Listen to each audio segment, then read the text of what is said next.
Ohio. We also run Two Sisters Creamery in Jefferson County, Ohio. We've been homesteading on our own property for about 20 years. We both grew up with families that did homesteading. 20 years ago, we bought 24 acres of some of the worst land in eastern Ohio. And if you got the official plat map and looked, it said not suitable for agriculture. But we were determined to raise our own food. And working very little knowledge and using the books that were available to us, we began the process of becoming a whole diet homestead. We started with goats and chickens. After a few years, we added a Jersey cow, and then another Jersey cow, and then some pigs. And over the course of those years, what we discovered that was the most important, that we made a number of sort of keystone discoveries about how you turn land and water and sunlight and air into food. And I think that the principal one, the foundational discovery we made was that the Earth's biggest permaculture, grass, which covers, according to the FAO, 40% of the land mass of the, land mass of the planet. Can you still hear her? Grass is our biggest permaculture. It's also our biggest food asset. It's our biggest food resource. So we spent 20 years turning the farm, turning the homestead into a fully grass-based homestead. Now this talk is going to be very basic. Sean said I'm not allowed to use words like ecosystem, biodiversity, annelid more than once each. So there's a lot of good information that you can find if you do your own research. But for purposes of getting through rotational grazing and then getting through with mixed species, we're going to keep it fairly short. Grazing is an awful lot like riding a bike. Nobody can really explain how to do it, but you can teach yourself, and then you're only going to get better. Okay, there's a couple of things that I want you to know. First of all, if you have questions during this, feel free to raise your hand and we'll take questions as we move on. The other thing is that, so we were doing cows for a while, rotational grazing, and we were starting to get the hang of it. And my wife reads too much. So she said, how about, and this is also another time, so we had our farm, our 24-acre farm. We now farm a convent just about a mile and a half up the road. And that's where we have our cows now. So while we moved our cows up to the convent, then our home farm, what are we going to do on that? We got all this grass that's now growing. So we got sheep. So now we've got sheep and we've got cows, and my wife says, pigs. I'll bet we can pasture pigs. So she starts reading about that. So that's kind of where all of this started with the different animals that we're using. So you're going to hear a lot of terms in terms of grazing. They talk about management-intensive grazing, intensive rotational grazing, line grazing, mob grazing, flash grazing, all of, what we want you to think of in grazing, in intensive grazing, is not to graze it down to the dirt. What it means is that we're going to graze a closed area for a limited amount of time, and then we're going to let it rest. That's the big thing for you guys to know. You're going to graze a small area for a limited amount of time, and then let it rest. For us, we have sheep on the home property. Actually, my daughter is the one who's in charge of rotation grazing them. And she keeps them in paddocks about 2 days, and then the rest is 30 to 40 days, maybe even a little bit more. Back at home, or back on the convent, we have dairy cows.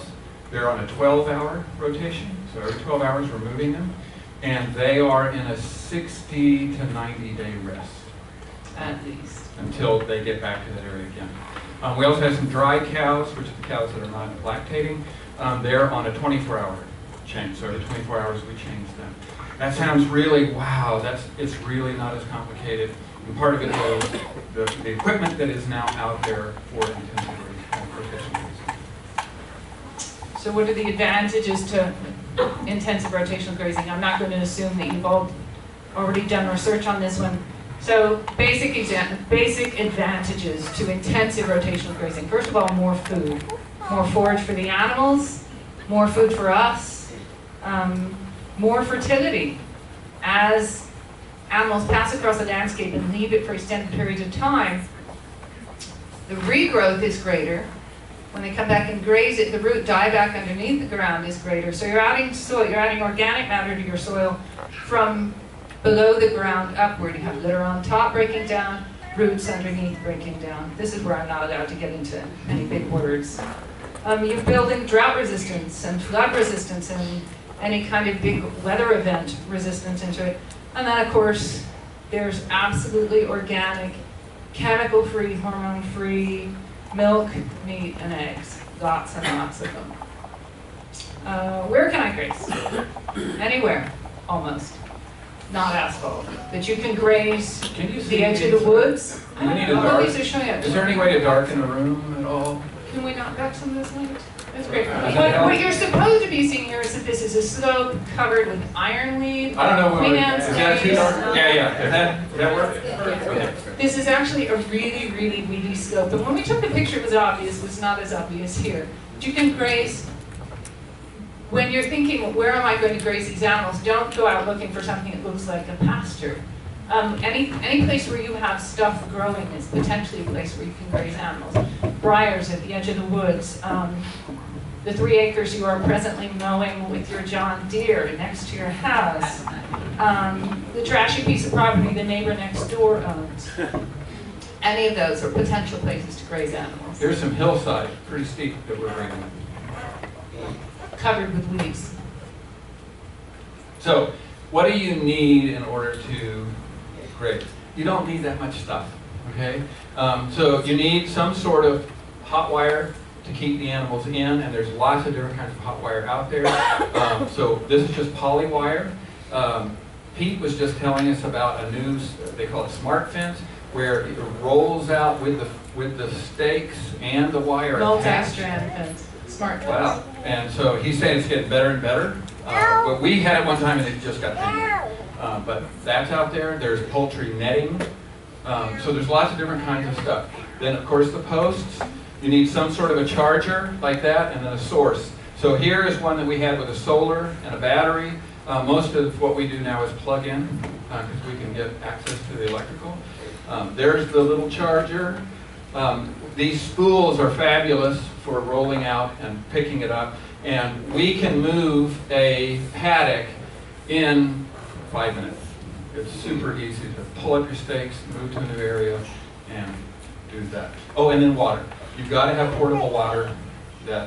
And we have a talk on water at 10 o'clock tomorrow morning. We talk about how to capture water and how we use things to move water around. So you'll need that. Yes. How big? We'll get to that because it changes a lot in shape. There's a couple of other things that we think are really, really good ideas. One is a commitment to this idea that it will work. We are amazed. It's almost unbelievable when people say in 3 years you will take this land that is trash and terrible and the grass will grow. We've got one hillside that was just rock. You couldn't hardly walk on it.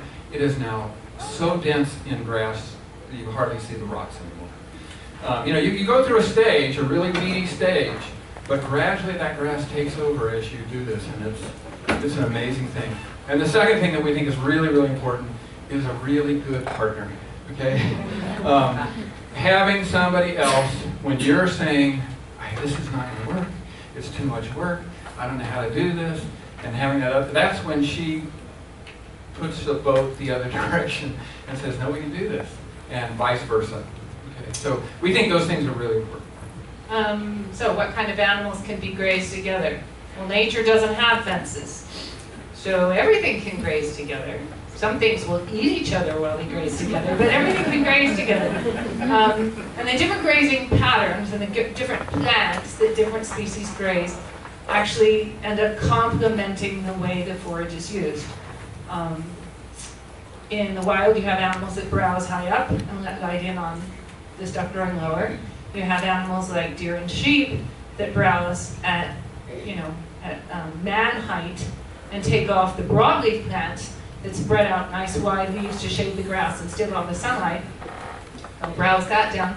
Cows graze off the tops of the plants and the dead parts of the grass plants to let sunlight down on to the growing points of the grass. Scratching birds like chickens turkeys, guineas, come through and pull out dead grass so that grass seed can reach the ground and germinate. And so that germinated seeds get some light. Hoofs. So I don't know if you can see what's in here, but you've got sheep and pigs and the horse and then a little calf. And that's only part of what was in that pasture at the time. Grazing birds like geese come and help out with spreading manure. Ducks also, so chickens, ducks, and geese are spreading manure and eating parasite and fly larvae, pest larvae. So on our farm, for example, we have one paddock now that has sheep, pigs, cows, ducks, and chickens in it. In another part of the farm, we have the dry cows that are not lactating right now, with the ram, because we don't want him breeding the sheep right now. It's not breeding time yet. In another paddock, we use weanling calves and yearling calves. Their grazing, again, is complementary. We can go into a paddock anywhere on the farm and point to plants, and we'll know who grazed that and be able to account for the evenness of the grazing by the fact that we have multiple species on that paddock. Okay, so one of the things we have to think about when we're talking about multi-species is we have to think about what kind of fence we're going to use. So it was very easy when we just had cows. One strand of poly wire will keep, well, at least dairy cows. I'm not sure about meat cows, but dairy cows will stay in very easily. Meat cows too. We know guys who raise beef behind one strand of poly wire.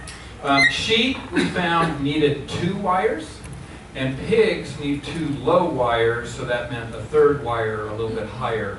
So when we were running all 3 of them together, we ran 3 wires. Here's a picture with the 2 wires, the 2 fence wire.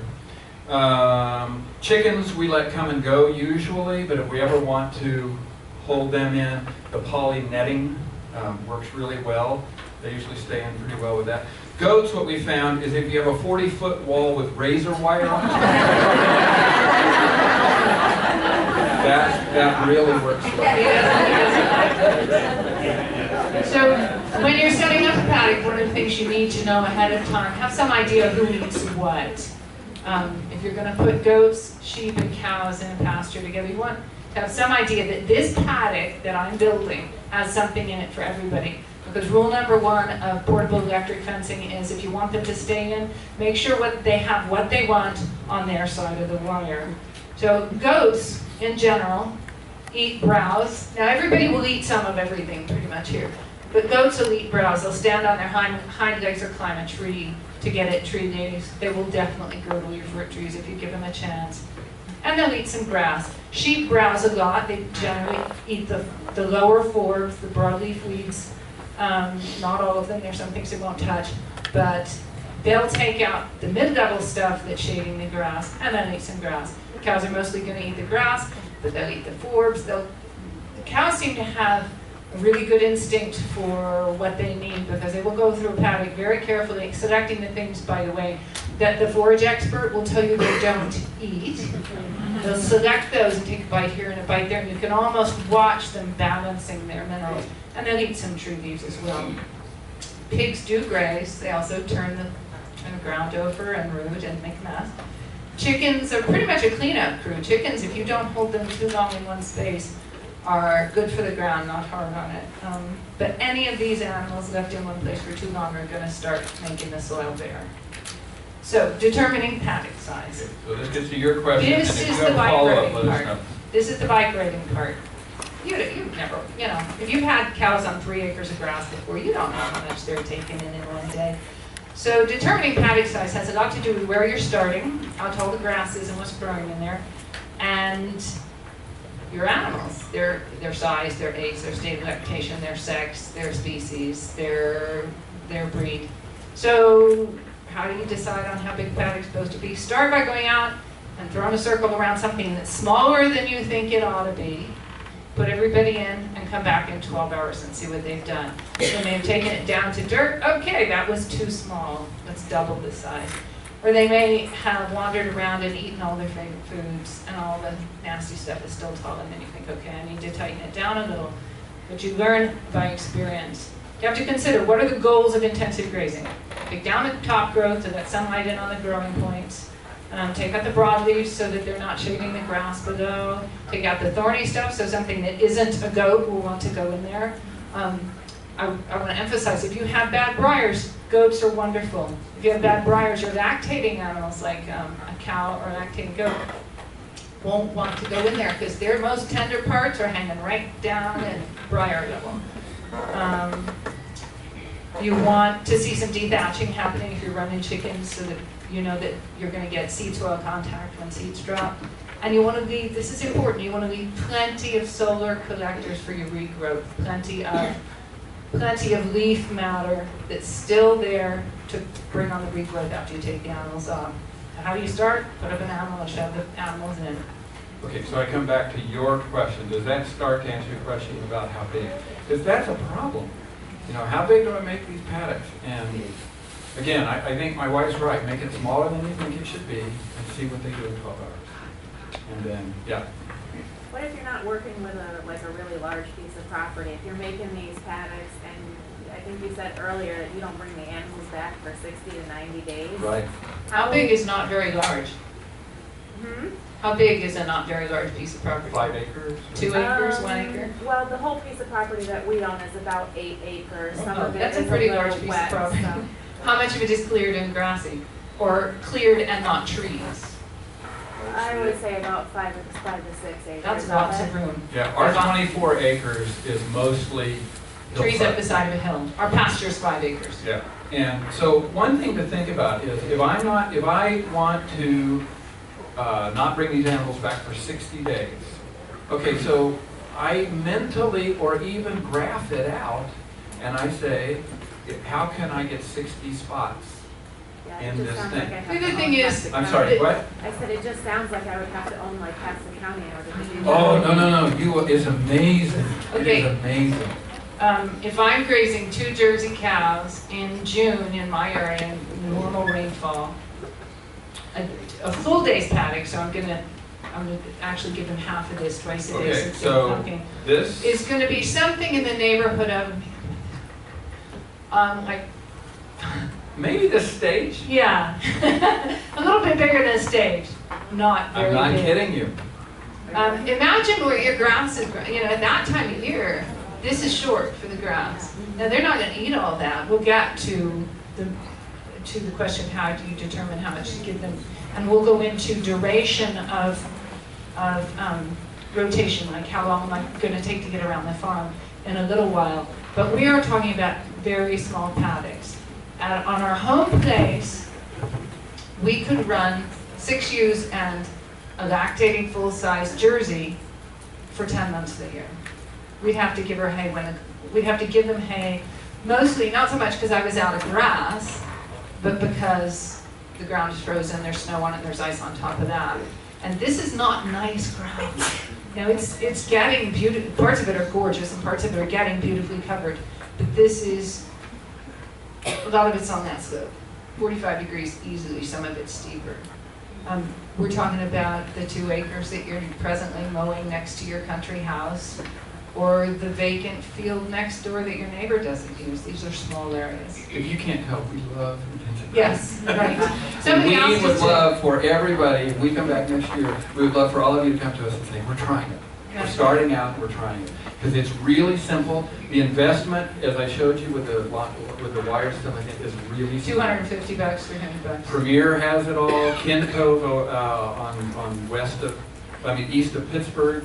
They're another good fencing company. They have all that equipment right there, and you can get started. But the thing that is really amazing is that, okay, maybe twice the size of this stage could easily feed one lactating cow for 12 hours. 2. Okay, for 12 hours.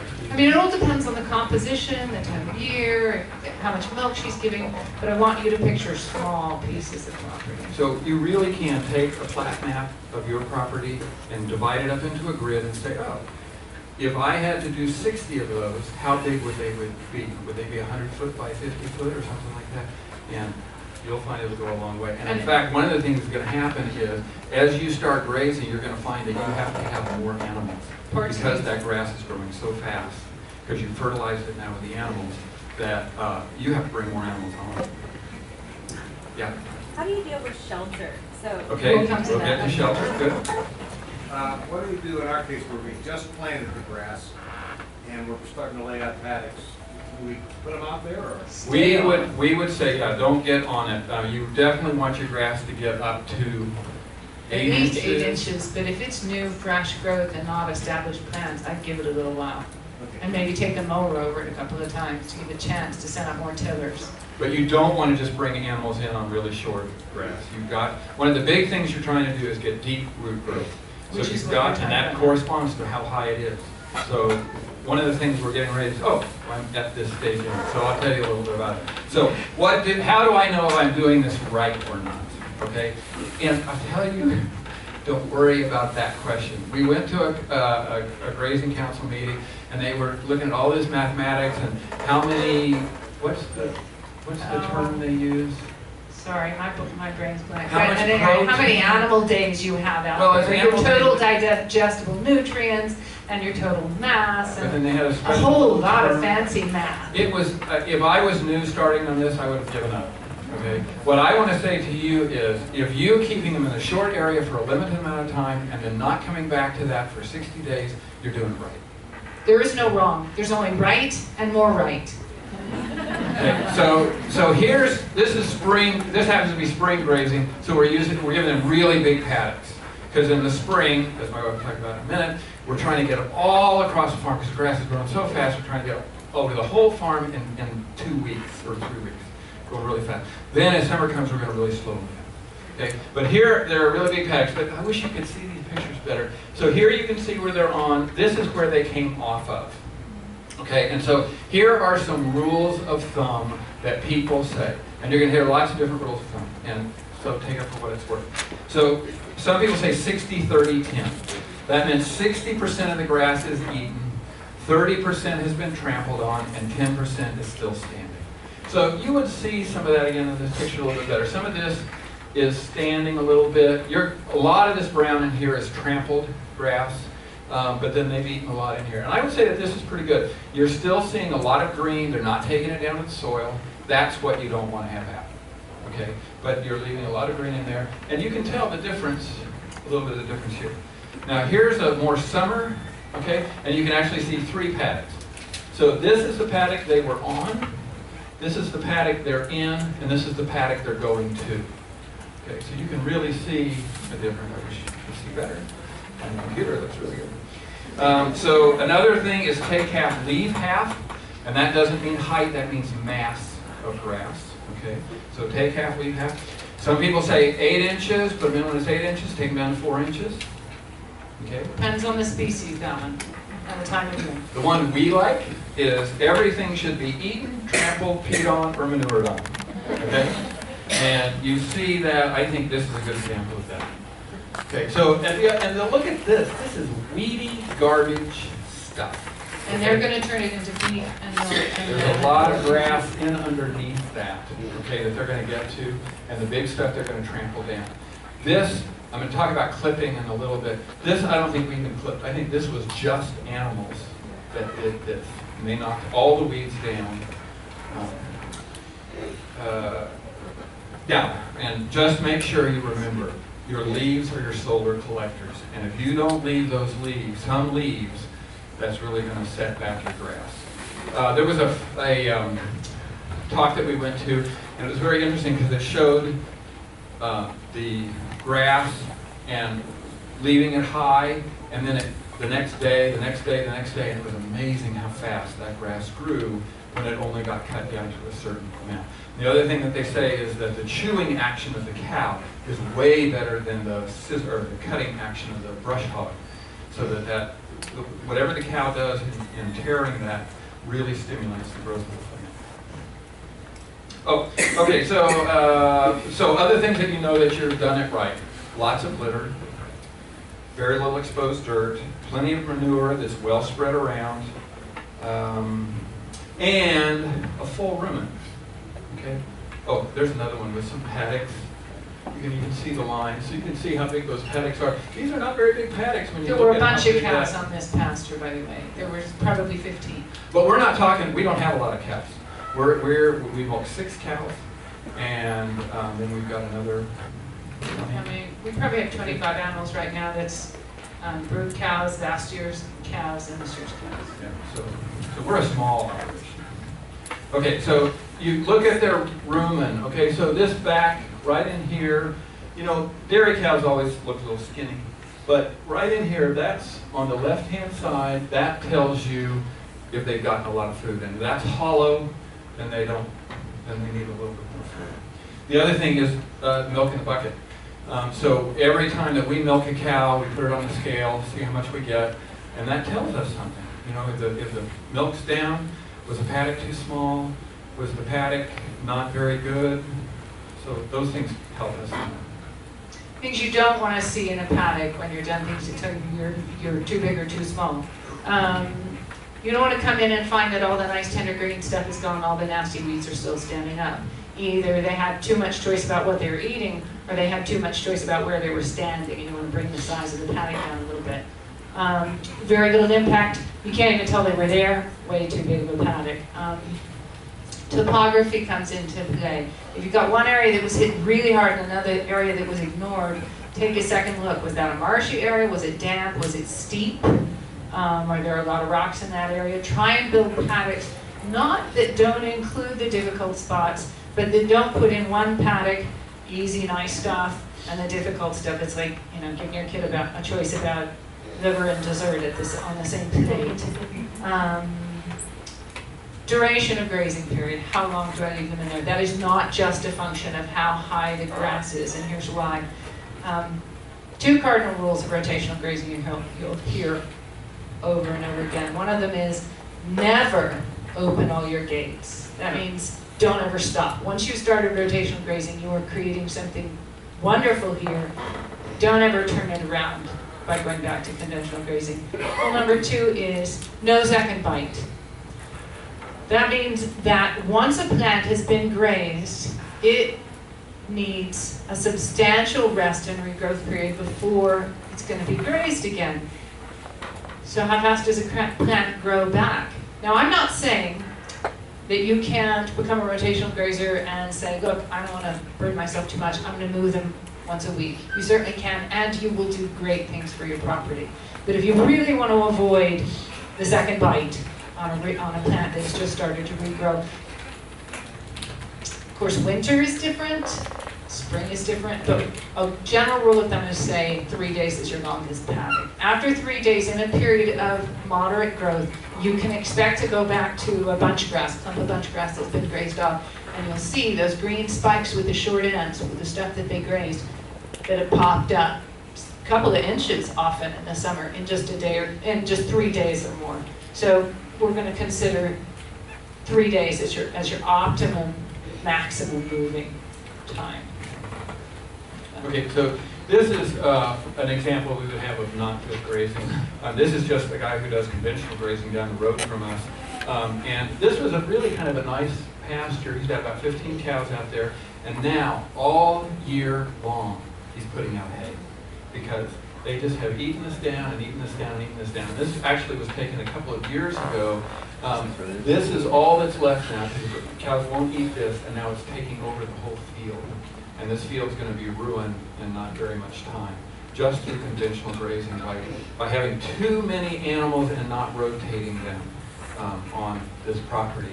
And so here is what he did with, this is where he's feeding them. So now this area is just full of manure and old hay. You can't do anything with it. You know, in about 20 years, this will be really nice. But right now it's bad. And then all of this is leaching right down into the creek.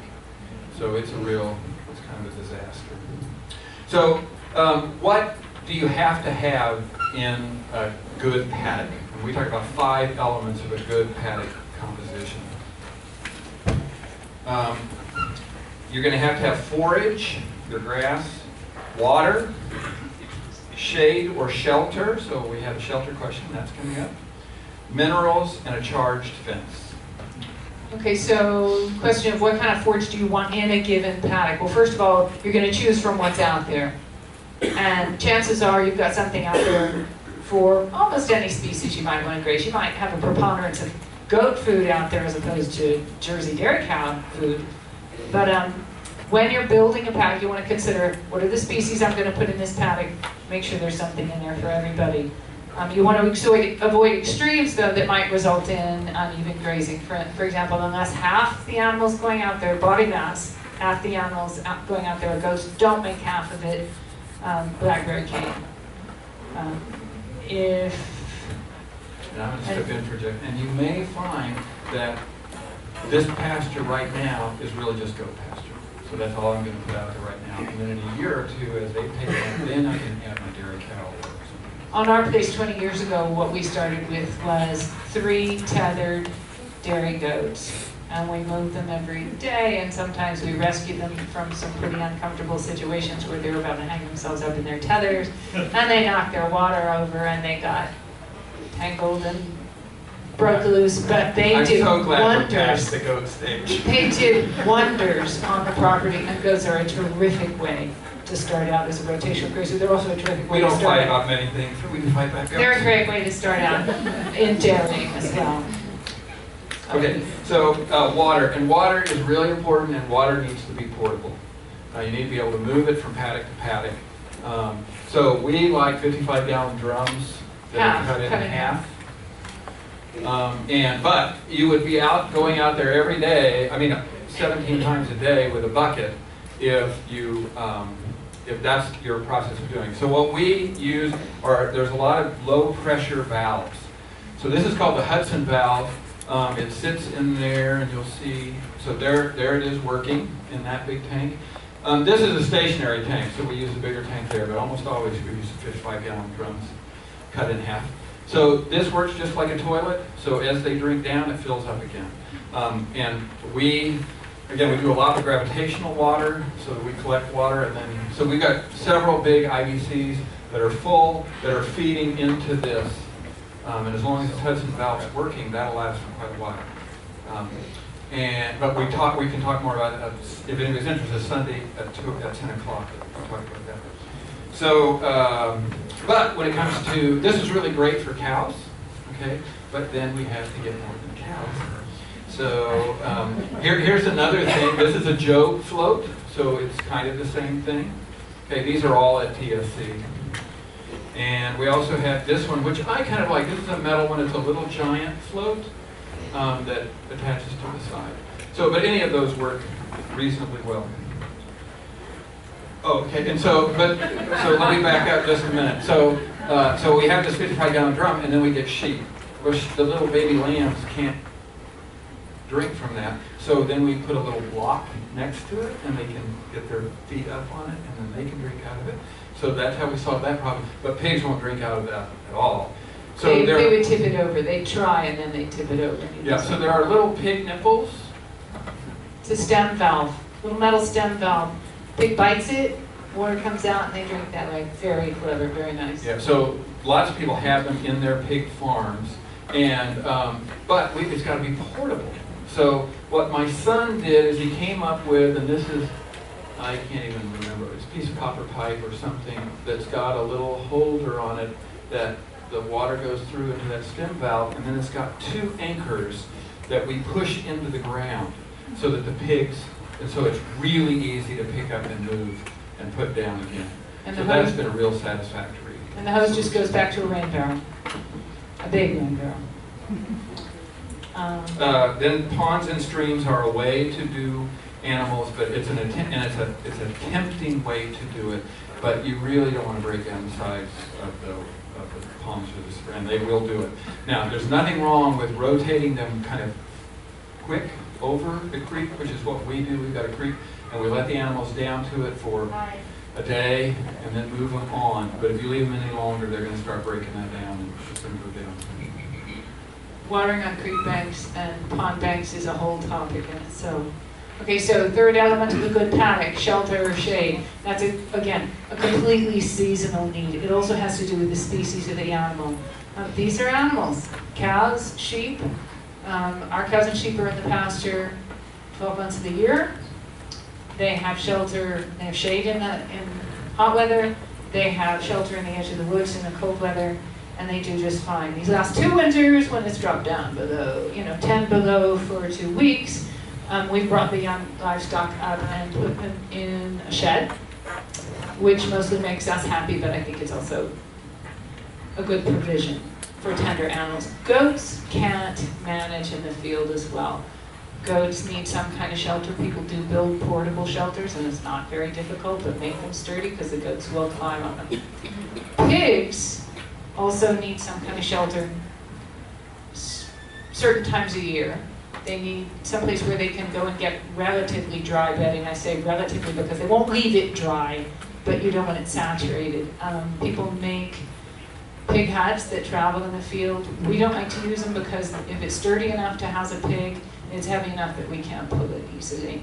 We know a man in southern Ohio who raises a fairly large herd of pastured pigs, complete in the outdoors. He parks round bales in his winter paddocks, and the sows tear them up, make mess, and he says you'll go out and the thing will be completely covered except for steam holes rising inside.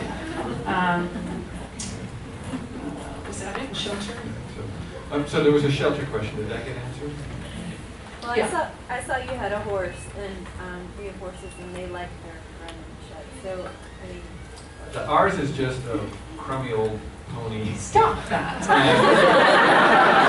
She's a very beloved family. We'll talk about her in a minute. Why she almost got evicted from the farm. But we never have put any, she's never had.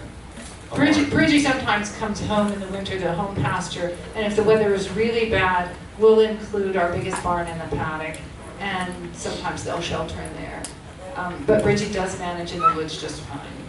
So minerals, we think that, I guess you need minerals. We go to talks and people tell us about all the minerals that we need to buy. We are low, we don't want to spend a lot of money on this. We want the farm to pay for the farm. And we have not found that, so we do give them some minerals. We always give them salt. There are mineral blocks, okay, that the brown block, so it's got some trace minerals in it. I don't know what it is, but we get it from TSC. We give them that. But be careful, this has copper in it, and if sheep get copper, it will kill them. It's toxic to them. So you don't want to do that. But in terms of minerals, that's what we do. The other thing we do is kelp. So we give them some kelp. It's supposed to be really good for grass-based animals, and it's supposed to be good for pink eye. where do you get the kelp? We have to get the feed man to order it. Now there are places, like we're in Ohio, if we go out in Holmes County, there's some nice feed stores that carry all the organic stuff. Our local guy doesn't really know what organic means, but he will order kelp for us.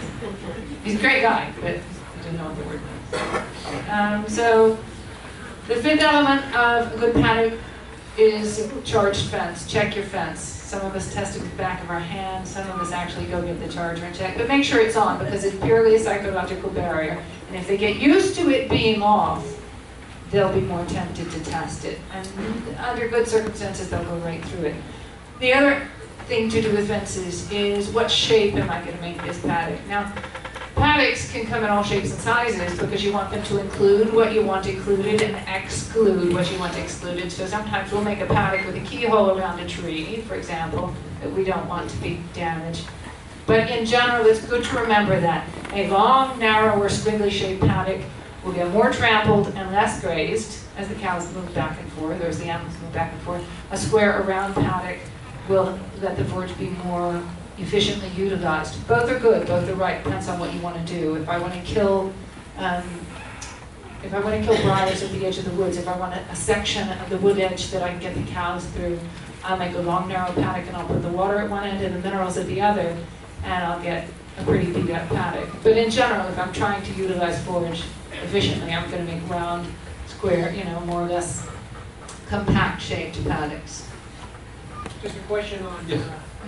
sounds, the height of the forage would seem to me to be counterproductive to the electrical fence if it has to be low enough? Are you know what I mean? So if you're putting that out on the edge of the property there to take care of that, or you're running 8-inch grass, that lower line, that lower power line, is the grass gonna interdict? Yeah, we got a lot of grass that's in our lines. It doesn't seem to ground it out.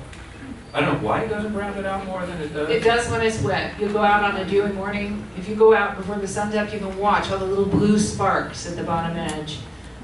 We have two ways of dealing with tall grass. One is to walk down the line. As we stretch our fence, we're pushing over the grass with our feet. You know, kind of like the people in England who make crop circles. And the other way we do is if it's high enough, we get out there with a weed eater and take out a line ahead of it. We haven't done that so much recently, and I'm thinking maybe that the animals just know that that fence is on, and so they're not going to test it. There are bigger guys who are dealing with more acres who set a fence off a four-wheeler, and they'll just drive the four-wheeler down along the line where they're going to put the fence. Okay, so mixed species grazing. We're going to give you some examples from our own experience or examples from people we know or people we read about. So ways that we mix species. Two ways to mix cows and chickens. One, on a very small acreage.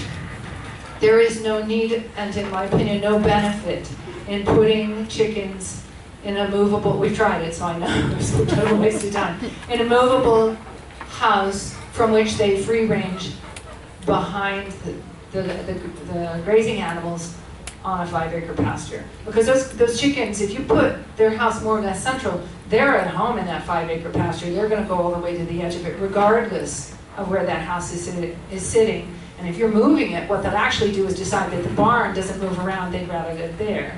And they won't live in your house.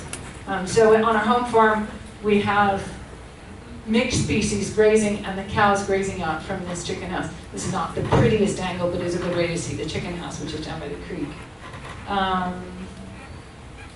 That's you. Now, up at the convent, we do have enough property that we can actually have the movable chicken house that my son built.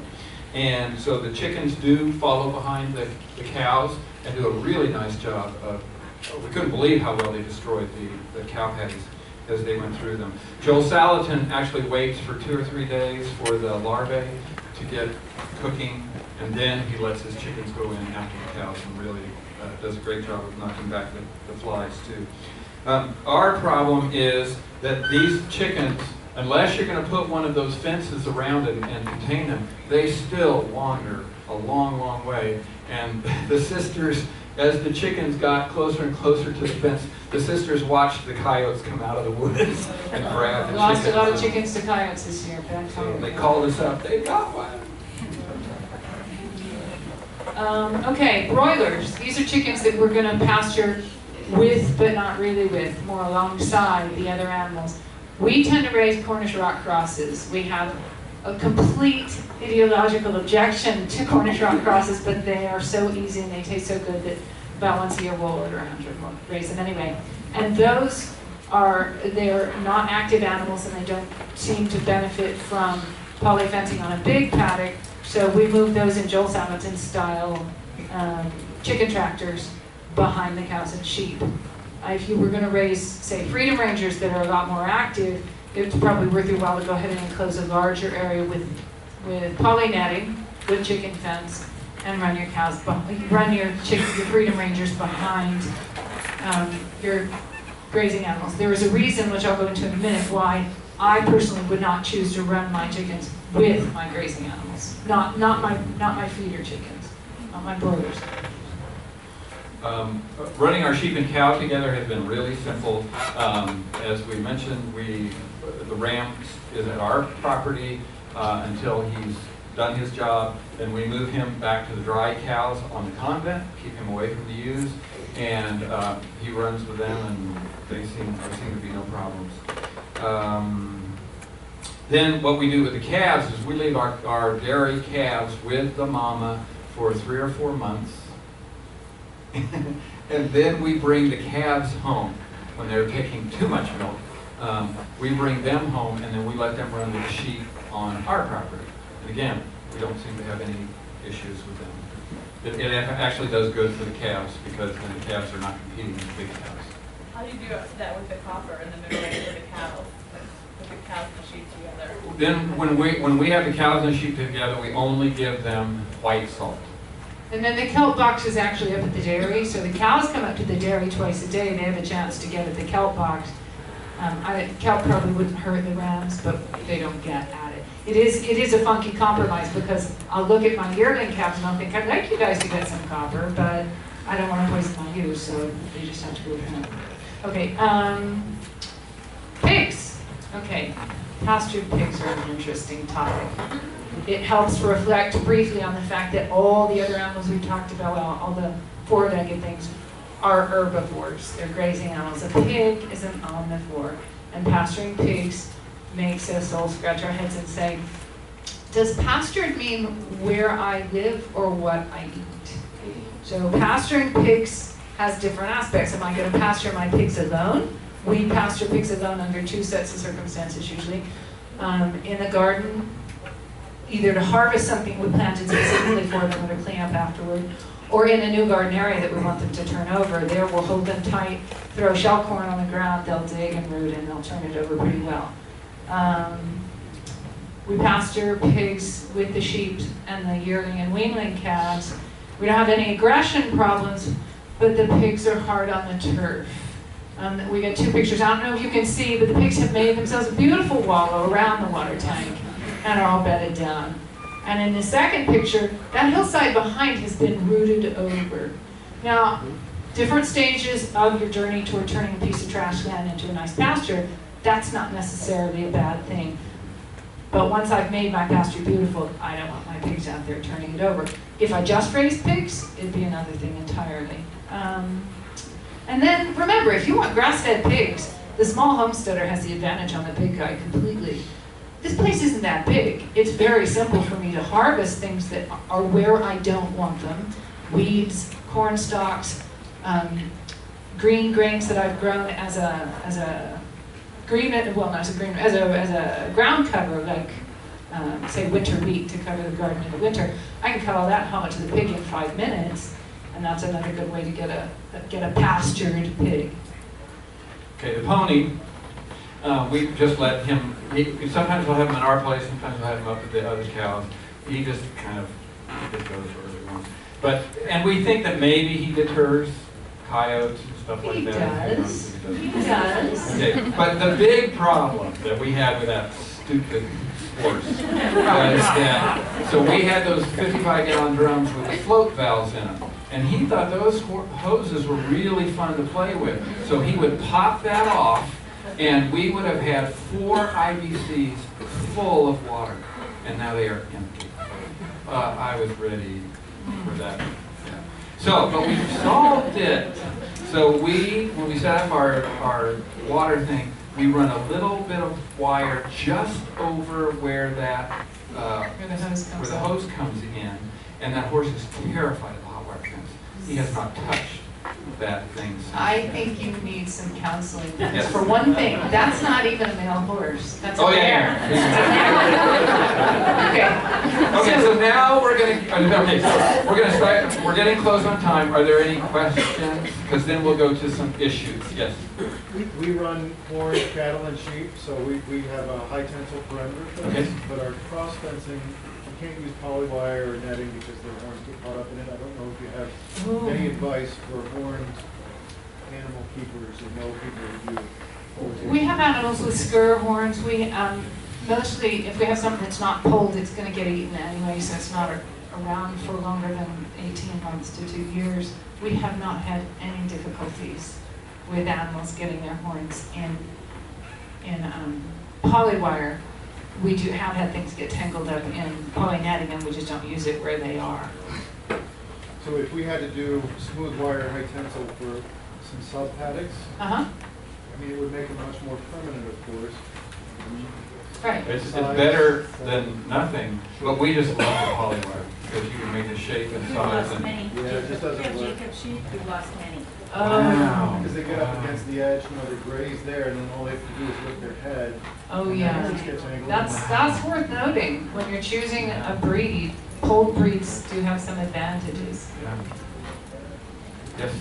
One of your you're starting with a piece of land that you don't have confidence that what's growing there will actually be enough to support the health of your animals, what can we do to plant seeds? What should we plant? What can we do to kickstart it?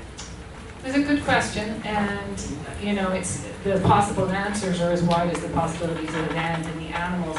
I would say start small. I mean, as far as your numbers of animals, but hold them tight. So say if you have 5 acres, you might say to yourself, well, I'm not really sure what's going to happen here.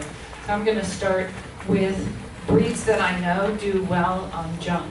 So I might start with goats and pigs. And then I would say to myself, I'm not necessarily going to improve this whole 5 acres yet. I'm going to hold them on a small paddock. I'm still going to move them fast, but I'm going to see what happens in those small paddocks. Then I'd come either behind them or simultaneously with them, like on the second half of the grazing period, and throw out. There's a lot of things you can throw out that will improve the soil now and provide forage, say this on the next pass around. Any kind of small grains, wheat, oats, barley. Look at your season. Not all of those are going to germinate in hot weather. A lot of root crops. The crucifers, there's probably lots of you have seen Walter Jeffrey's site, Sugar Mountain. He throws a lot of different crucifers into his pasture.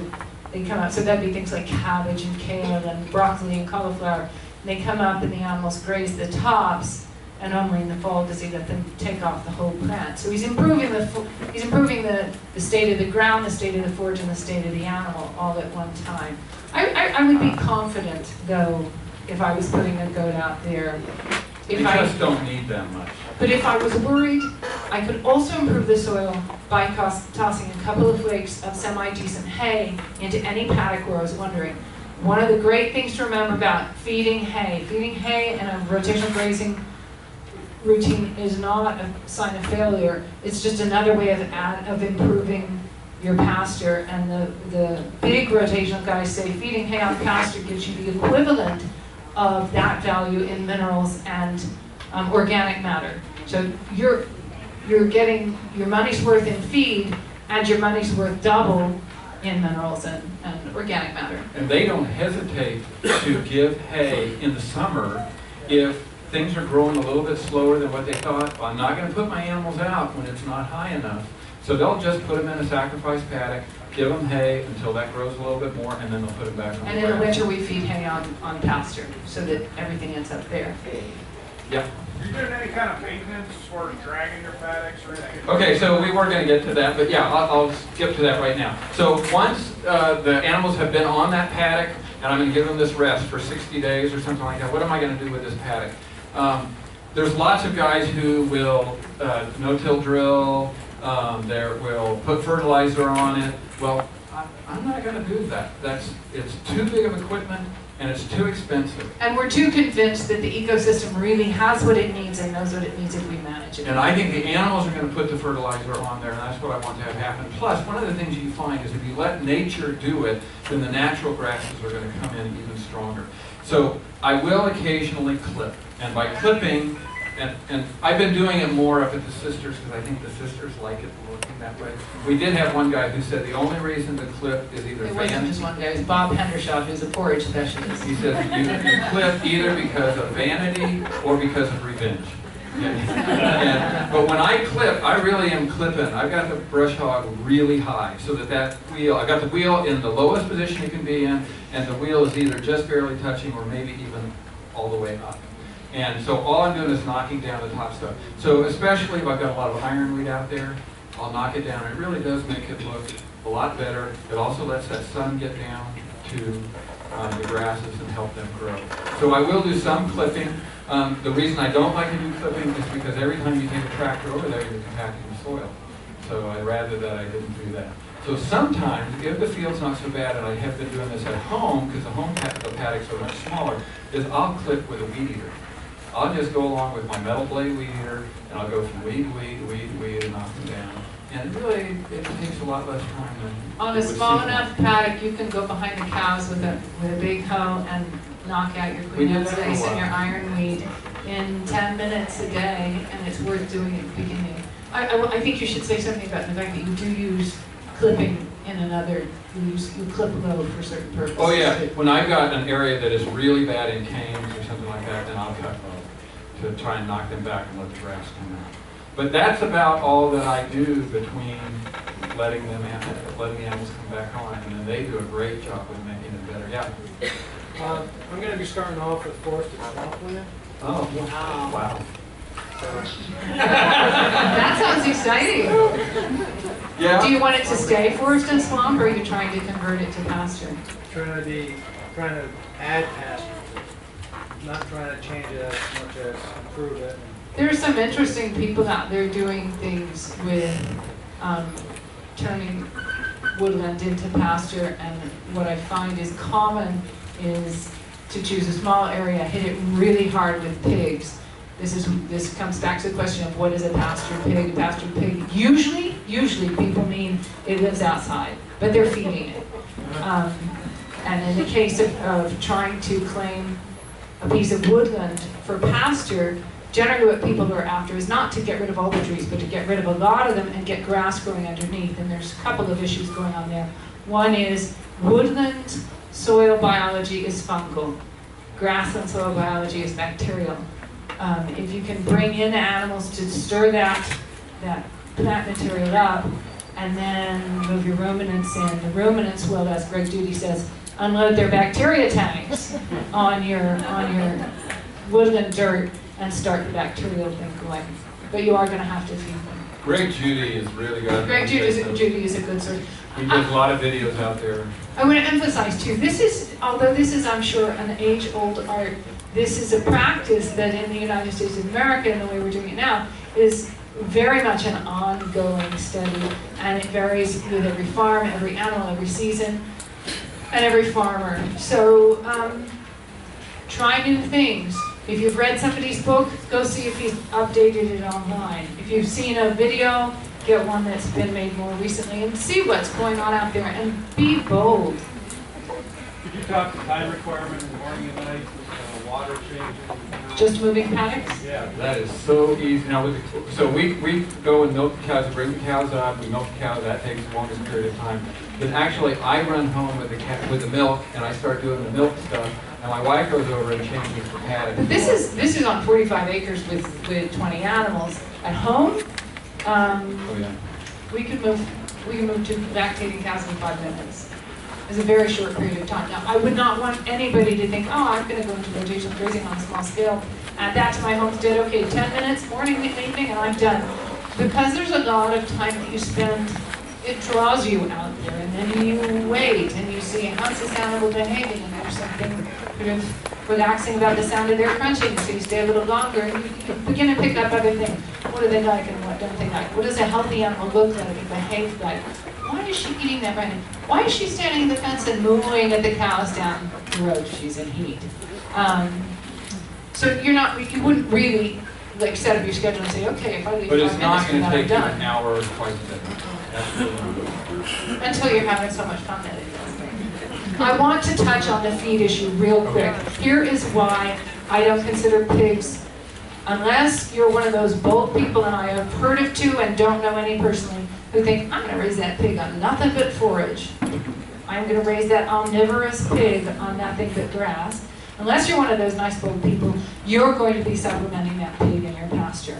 Here's the problem. I walk out, this happened, my kids get mobbed when this happens. I walk out to a paddock that's got sheep, cows, a pony, and pigs in it, plus chickens and ducks and geese and guineas running around. And I dump feed in the bin. Who's going to get it? I'm going to have a mob scene over the feed bin. And the pigs will probably win, but I'm not promoting a good relationship among these animals. I can't really be sure who's getting the feed. And there's injury that could happen, not just to the animals, but to my children as that's going on. Pigs, 10 years from now, half of you may be pasturing pigs wholly. But for the moment, I'm going to say that we're not going to wholly pasture most pigs. And that being the case, the pigs are going to have to be supplemented in some way, and doing that with other animals in the field can be a little dicey. So I just want to get that one out. a question. Yeah, I just had a question about parasites between the different livestock. Is it because you're moving them so frequently you don't have that issue? Well, parasites are host specific, so actually the mix of livestock is a great thing, because if my pigs drop, do remember that a low parasite load is not only normal, it's healthy in you as well as in your animals. I'm not saying go out and give them all fecal transplants, but you don't need to.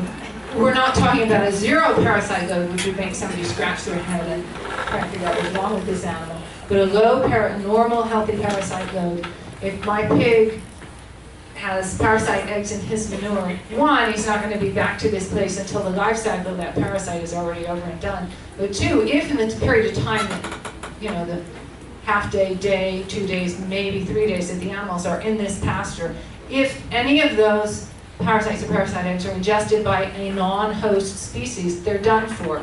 The non-host species will digest them, they'll be gone, and they're taken out of the mix. So two things are working in favor here. One is the long trip around the pasture so that they're not back until the parasite life cycle is over. The other one is mixed species actually deal with other animals' parasites. And of course, there's the matter of the birds. Chickens, ducks, geese, guineas, and turkeys are all going to be scratching out and eating parasites and parasite eggs from other animals. Okay, we're out of time. You can certainly come here with questions. But we And there are can't handouts on help the table. mentioning that we do have a book coming out from Chelsea called The Grass-Fed Homestead. It'll be out in, well, it'll be finished in February, and then it'll be out next spring. So